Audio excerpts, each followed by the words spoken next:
Hello everyone, હું Mehul sir આપ સૌનું સ્વાગત કરું છું મારી ચેનલ ધ બ્રાઇટર્સમાં. તો આજના વિડીયોમાં આપણે ડિપ્લોમા સેમેસ્ટર 3 ના સબ્જેક્ટ મેન્યુફેક્ચર એન્જિનિયરિંગ 1 એટલે કે ME1 ની અંદર જે આપણું ચેપ્ટર નંબર 1 ને 2 એ બંનેના કમ્બાઈન કરીને આઈએમપી ક્વેશ્ચનનો આ વિડીયો બનાવીએ છીએ. ઓલરેડી બધા સબ્જેક્ટના વિડીયો બની ગયા, આપણે ME1 નું રહી ગયું હતું તો પછી એક જ વિડીયો અંદર બંનેના ક્વેશ્ચનની ચર્ચા કરી લઈએ.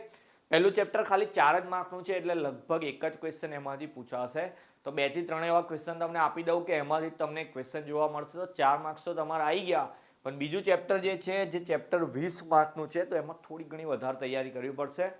ક્વેશ્ચન ભલે વધારે હશે પણ બહુ સિમ્પલ છે. હું તમને દરેક વસ્તુ અહીંયા સમજાવી દઈશ. એટલે અહીંયા લખ્યું છે કે વિથ એક્સપ્લેનેશન, તો હું તમને થોડી પ્રશ્નની સમજ પણ આપી દઈશ. પણ ખાસ વાત કે આટલા પ્રશ્નો તો તમારે વાંચવાના જ છે.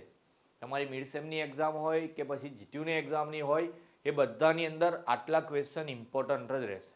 ઓકે, તો ચલો આપણે સ્ટાર્ટ કરીએ. સૌથી પહેલા ચેપ્ટરના કયા ક્વેશ્ચન કરવાના? તો પહેલા ચેપ્ટરનું નામ છે introduction to manufacturing process and properties of metal. ગુજરાતીમાં ઉત્પાદન પ્રક્રિયાઓની પ્રસ્તાવના એટલે કે એનું ઇન્ટ્રોડક્શન છે, અને સાથે પ્રોપર્ટીઝ ઓફ મેટલ એટલે કે ધાતુના ગુણધર્મો જોવાના છે. ધાતુના ગુણધર્મો આપણે એન્જિનિયરિંગ મટીરિયલની અંદર જોઈ લીધા, જેમાં ભૌતિક ગુણધર્મો, રાસાયણિક ગુણધર્મો અને યાંત્રિક ગુણધર્મો આવી ગયેલું. એ જ વસ્તુ અહીંયા છે. પહેલો ક્વેશ્ચન છે ક્લાસિફિકેશન ઓફ મેન્યુફેક્ચરિંગ પ્રોસેસીસ. તો મેન્યુફેક્ચરિંગ એટલે કે ઉત્પાદન પ્રક્રિયાઓમાં કઈ પ્રક્રિયાઓ આવે. હવે આપણે એન્જિનિયરિંગ કરીએ છીએ, અડધું એન્જિનિયરિંગ થઈ ગયું બરાબર. 3 વર્ષનું ડિપ્લોમા 1.5 વર્ષ થઈ ગયા. 1.5 વર્ષ પછી આપણે માન લો મિકેનિકલ એન્જિનિયર બની જઈએ. માન લો નહીં, ચાલો બની ગયા. આપણે મિકેનિકલ એન્જિનિયર બની ગયા પછી આગળ આપણે ઇન્ડસ્ટ્રીમાં કામ કરવા જઈએ. તો ઇન્ડસ્ટ્રીની અંદર કામ કરવા આપણે જ્યારે જઈએ તો ત્યાં શું હોય કે કોઈ બી વસ્તુનું ઉત્પાદન થતું હોય, મેન્યુફેક્ચરિંગ થતું હોય, તો એ મેન્યુફેક્ચરિંગ કઈ વસ્તુ મતલબ કઈ રીતે અલગ પડે. તો જો મેન્યુફેક્ચરિંગની અંદર અમુક વસ્તુ મશીન પર કામ કરવામાં આવે તેને મશીનિંગ પ્રક્રિયાઓ કહેવાય. ઓકે, કોઈ મેટલ પર કામ કરતા હોય, આપણે એ મેટલને જોડતા હોય, 2 મેટલને જોડીએ તો જોડવાની એટલે જોઈનિંગ પ્રોસેસ કહેવાય. એમાં તમે વેલ્ડિંગ કરી શકો, કાં તો ભાઈ સોલ્ડરિંગ કરી શકો. એવી રીતે આપણે મેટલને કમ્બાઈન કરીએ. કોઈક વાર કોઈ મટીરિયલ હોય એને રોલ કરવાનું હોય એટલે એને રોલિંગ પ્રોસેસ કહેવાય.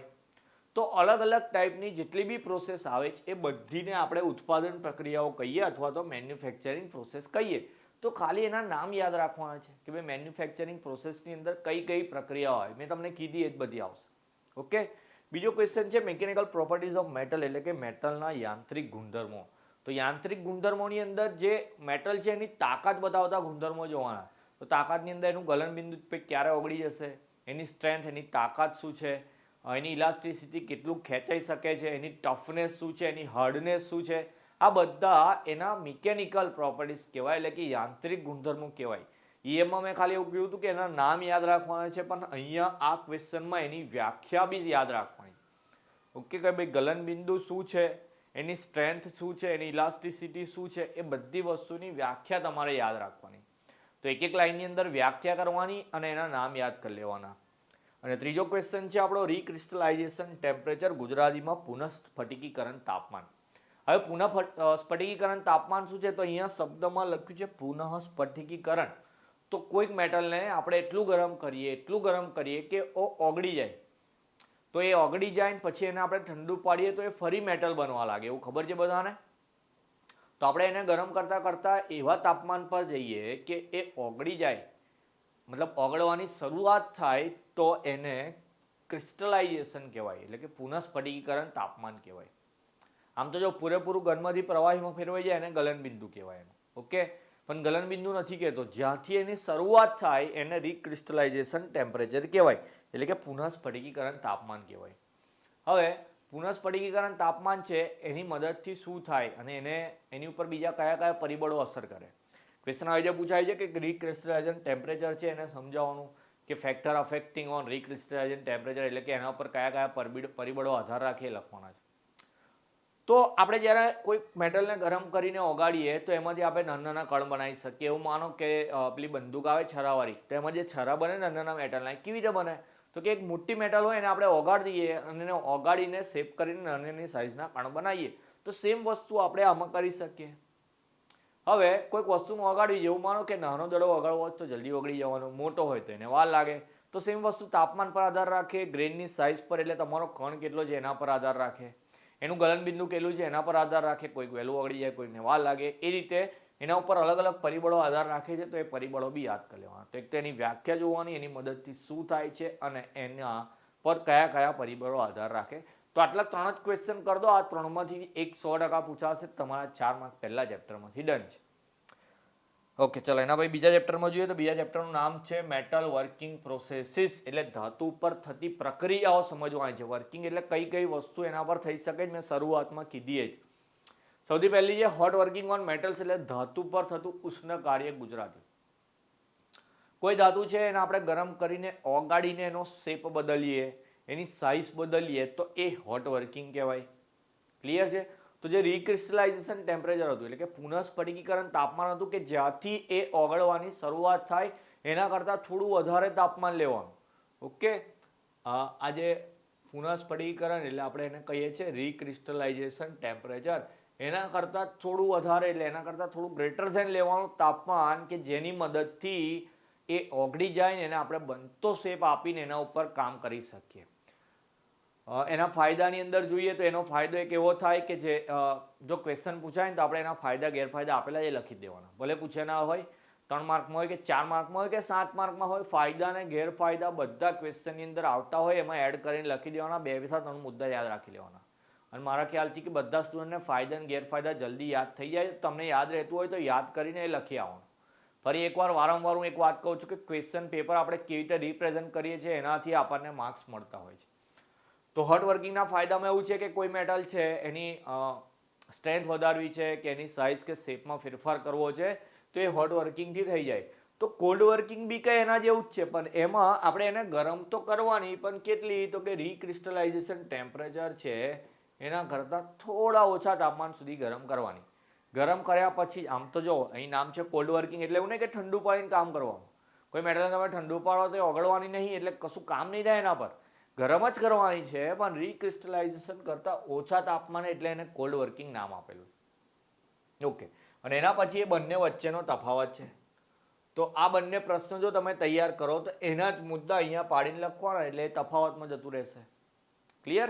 ચોથો ક્વેશ્ચન છે હોટ રોલિંગ ને કોલ્ડ રોલિંગ વચ્ચેનો તફાવત. રોલિંગની વાત કરે તો મેં તમને કીધું તો એમ કે મેટલ રોલ બી કરવામાં આવતા હોય કોઈ જગ્યાએ કામ કરતી વખતે, તો એ મેટલને રોલિંગ કરવાનું બી સેમ વસ્તુ, કાં તો એને ક્રિસ્ટલાઇઝેશન ટેમ્પરેચર કરતાં વધારે ગરમ કરીને કરવામાં આવે તે હોટ રોલિંગ કહેવાય. રિક્રિસ્ટલાઇઝેશન ટેમ્પરેચર કરતાં ઓછા તાપમાને ગરમ કરવામાં આવે પછી કામ કરવામાં આવે તે કોલ્ડ રોલિંગમાં કહેવાશે. તો આ બંને તફાવત છે, બંને આઈએમપી છે આ ચેપ્ટરમાંથી. 2માંથી એક તો 100% પૂછાશે. તો બંનેના મુદ્દા વાઇઝ એટલીસ્ટ 4 મુદ્દા તો યાદ કરી લેવાના. 4 થી વધારે જ કરવાના, પણ એટલીસ્ટ 4 તો પાક્કા આવડવા જોઈએ.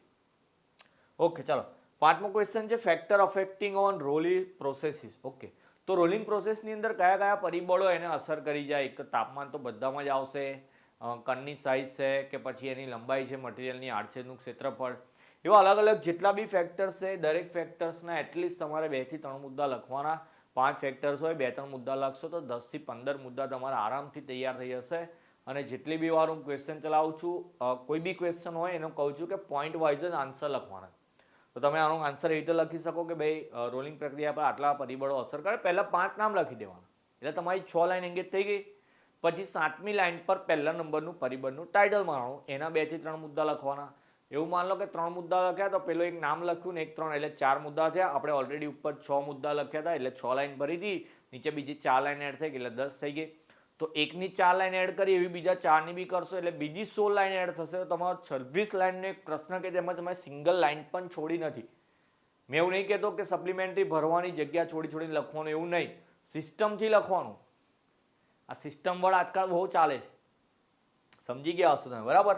તો આપણે સિસ્ટમથી એટલે કે સિસ્ટમેટિક આન્સર લખવાનો કે જેમાં એવું બી ના લાગે બહુ છૂટું લખ્યું છે, એવું બી ના લાગે બહુ ભેગું લખ્યું છે, પણ મસ્ત લખ્યું છે એવું લાગવું જોઈએ. અને મસ્ત લખેલાના જ માર્ક મળશે આપણને. ઓકે, ચાલો 6થો ક્વેશ્ચન જોઈએ હવે. Types of rolling mills and explain any one. Rolling મિલના પ્રકાર કરીને કોઈ પણ એક પ્રકારની રોલિંગ મિલ સમજાવવાની છે. તો આમાં બી તમારા નામ તો બધા યાદ રાખવાના જ, પણ કોઈ એક રોલિંગ મિલ યાદ રાખવાની. 2 હાઈ રોલિંગ મિલ છે કે 3 હાઈ રોલિંગ મિલ છે, એ બેમાંથી એક ઇઝી પડશે. 2 હાઈ વાળી કરી દો તો બી ચાલશે ને 3 હાઈ વાળી કરશો તો બી ચાલશે. 2 હાઈની અંદર એવું છે કે રોલિંગ કરવાનું, તો કોઈ મેટલ છે એનું આપણે રોલ કરવા માટે એક મિલને, મતલબ 2 હાઈની વાત કરું છું, તો એક આ બાજુ જાય અને નીચેવાળી આ બાજુ જાય તો એ 2 હાઈ રોલિંગ મિલ કહેવાય. ઓકે, 3 હાઈમાં નીચે બી આવે. તો આ રીતનું જે રોલિંગ થાય મટીરિયલ પર એ 2 હાઈ રોલિંગ મિલ કહેવાય. એની ફિગર જે મેં તમને આ જે બતાવી એ રીતની ડ્રો કરવાની છે. સહેલો પ્રશ્ન છે, આવડી જશે. ને હજુ કદાચ હવે હું એટલું બધું નથી કરી શકતો એટલે એવું કહું છું કે તમે આટલા જેટલા બી ક્વેશ્ચન છે આવા તમારા એવા ક્વેશ્ચન કે જેમાં મશીનિંગનું કામ થતું હોય તો તમે યુટ્યુબ પર એવું લખો કે 2 હાઈ રોલિંગ મિલ એનિમેશન, તો તમને એનિમેશન બી બતાવી દેશે.